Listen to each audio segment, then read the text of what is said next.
descent naturally, it also applies to us who benefit from, the father of faith spiritually. And we do well to learn from our fathers of faith, from those who have gone before us. The Old Testament, again, contains not only accurate historical narrative, it contains also, and Paul explains that these things serve as a spiritual allegory of our life in Jesus Christ. And so the way that I'll approach at least this first section is I want to examine, first of all, and remind ourselves of the historical context that Paul is speaking about. And then we'll try to understand, to the best of our ability this morning, the allegory that's contained within that historical context that Paul is talking about.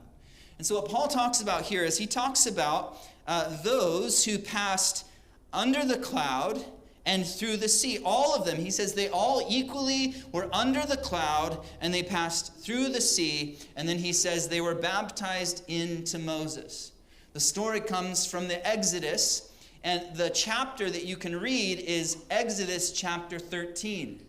And there what we read is that God had delivered miraculously through many plagues. He delivered them out of Egypt. This is the people, the children of Israel, and a mixed multitude, we're told. Even Egyptians went along with the children of Israel.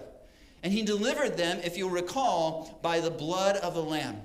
They were to apply the blood of a lamb to their doorposts and lintels, and when the destroyer came, it protected them, and then the Pharaoh said, you need to leave, and they left. And then they came down to the Red Sea.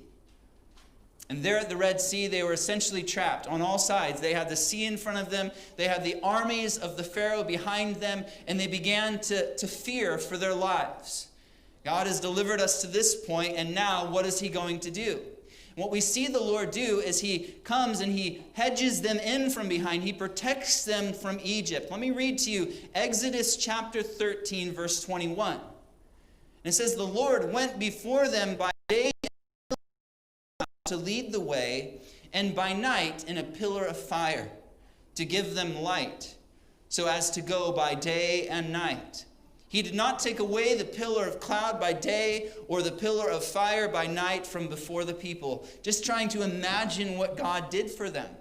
He brought a cloud in the wilderness, probably to give them shade, but also to give them guidance. And then he brought the fire at night. Imagine camping around this fire, from the sky, this pillar of fire by night. This cloud is what he's talking about. This cloud that protected them, that led them, that oversaw them. And then in Exodus chapter 14, we see that Paul is talking about here. In verse 19, we read that the angel of God who went before the camp of Israel moved and went behind them, and the pillar of cloud went from before them and behind them, came between the camp of the Egyptians and the camp of Israel. Thus it was a cloud of darkness to the one.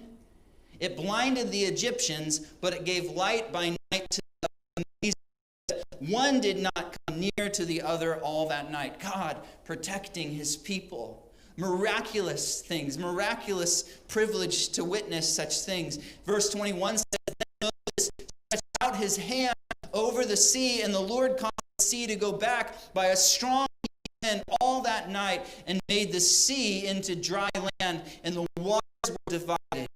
The children of Israel went into the midst of the sea on dry ground, and the waters were a wall. They were a wall to them. And that word, it wasn't just a reed sea, it was the Red Sea. The Bible is very clear about that. And it was a wall to their right and to their left. A wall that was great enough to then drown all of the army. And so here we have this beautiful picture, this beautiful thing to remember, this history that took place in the life of this nation. God delivered them miraculously through the cloud and by the cloud through the Red Sea. The cloud continued with them, and it came to represent what we call the Shekinah glory of God. It often appears in this way.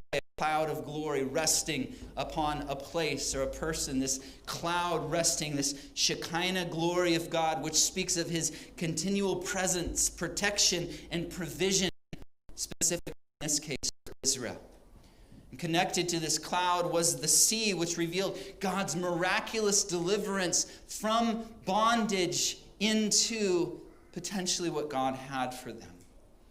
All those who escaped Egypt could look back on this time in their life and they could remember what God had done for them.